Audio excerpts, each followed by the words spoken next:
Hello everyone. Today I am representing my seminar on the topic usability testing and laboratories. These are the contents of my usability testing. The first is what is usability testing.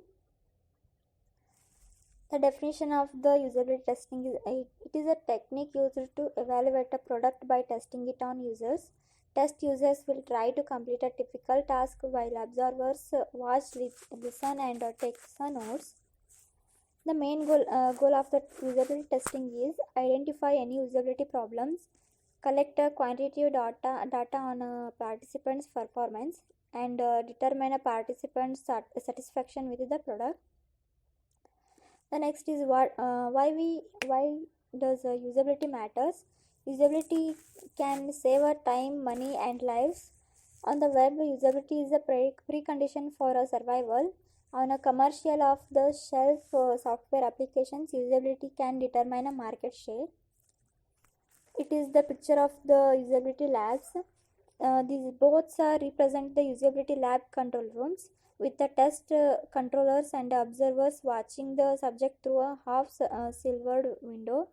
We can see that video controls allow us zooming and panning to focus on user actions. The movement towards a usability testing stimulate the construction of a usability laboratories. IBM was an early leader developing the usability laboratories. Microsoft started later but embraced the idea with the more than 25 usability test labs. Usability laboratories are typically staffed by one or more people with the expertise in testing and user interface design who may serve 10 to 15 projects per year throughout an organization. The laboratory staff meet with the user interface architect or a manager at the start of the project to make the test plan with the scheduled dates and budget allocations. Usability laboratory staff members participates in early task analysis or design reviews, provide information on software tools or lecture references, and help to develop the set of tasks for the usability test.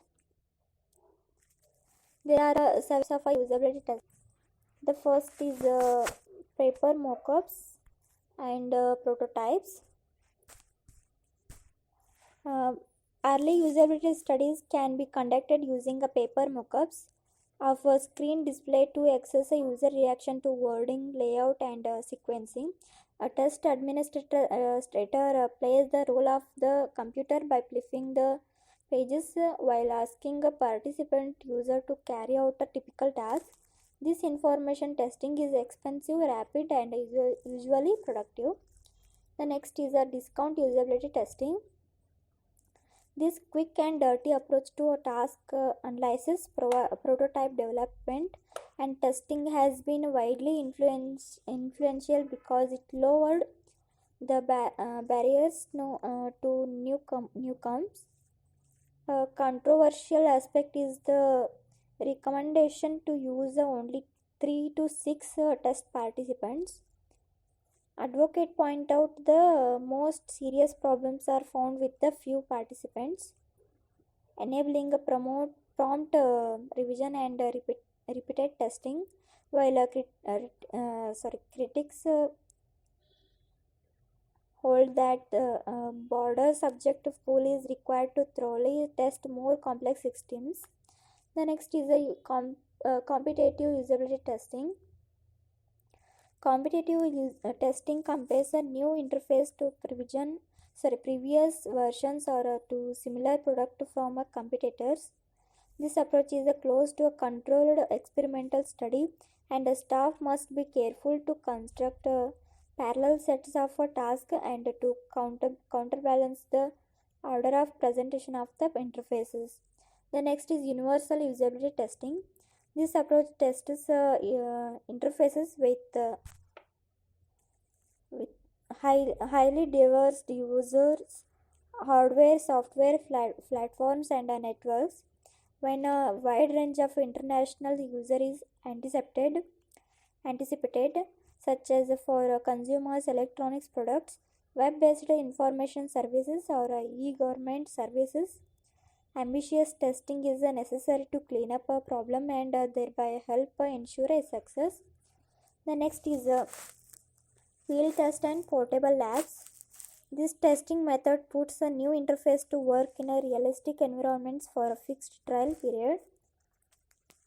And the next remove usability testing.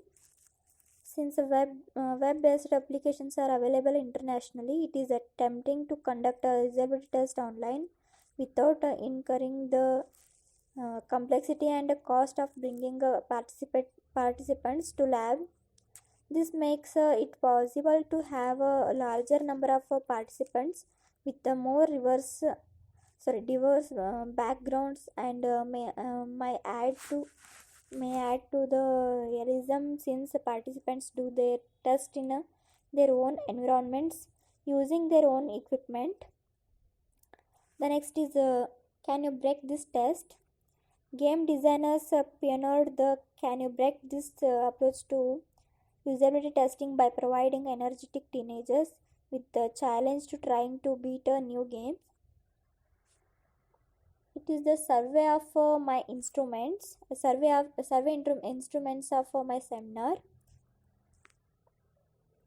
Survey goals can be tied to the components of a OAI model interface design, that is, users can ask for their subjective impression about specific aspects of interface, such as a representation of task domain, object and actions, interface domain, metaphors and actions handles, syntax of input, and design of displays. Other goals would be to ascertain the users and okay, thank you.